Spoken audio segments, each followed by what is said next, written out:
On ফিল্ডে ভালো reporting করতে পারে না, কিন্তু আপনি প্রথমবার যখন অন ফিল্ডে রিপোর্টিং করতে গেছেন আপনি ফাটিয়ে দিয়েছেন, একদম ফাটিয়ে দিয়েছেন। ইভেন আমাদের কাছে মনে হচ্ছিল যে ওই যে মিরপুর স্টেডিয়ামের ব্যাকগ্রাউন্ড, তার পেছনে দাঁড়িয়ে আপনি, তার সামনে দাঁড়িয়ে আপনি পিটিসি দিচ্ছেন, দেখতেও খুব ভালো লাগছিল। ওই সময় কেমন অবস্টাকল ফেস করেছেন? সবকিছু ঠিকঠাক ছিল? আপনার ফিল্ড রিপোর্টিং এর এক্সপেরিয়েন্স জানতে চাই।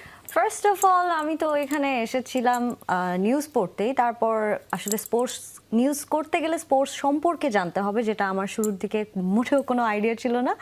বাট আস্তে আস্তে শিখেছি, আমার নিজের আগ্রহ ছিল এবং আমার সাথে যারা আমার কালিগরা ছিলেন, তারেক ভাই ছিলেন, অমিত ভাই ছিলেন, মানজুর ভাই ছিলেন, সালউদ্দিন ভাইকে পেয়েছি আমি, আরও যারা ছিলেন, হাসিনুর ভাইকে আমার নামটা বলেন, একটাবার আমার নামটা বলেন, শো কিন্তু আমার সঙ্গে করতে। তুমি তো আমার হোস্ট ছিলে, তুমি শুরুর দিকে আমাকে অনেক পচিয়েছো, সেই কথা আমি পরে বলবো।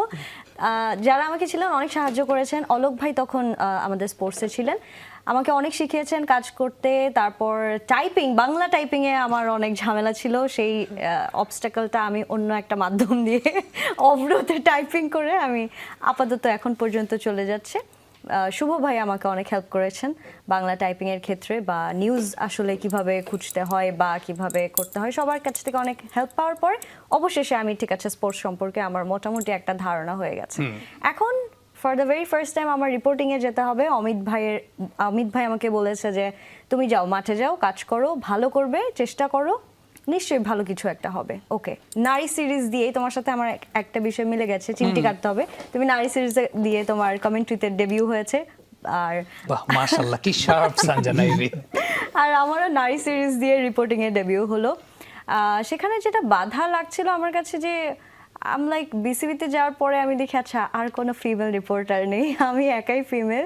আচ্ছা, কাজ করছি, সেখানে যারা ছিলেন অন্যান্য টিভি চ্যানেলের রিপোর্টাররা, তারাও অনেক হেল্প করেছেন। কিছু যখন বুঝতে পারছেন না, অমিত ভাইয়া এটা হয়েছে, এটা হয়েছে, আমি এখন কি করব, সব কিছু বোঝানোর পরে আসলে খুব একটা আমার সামনে অবস্টাকল ছিল না।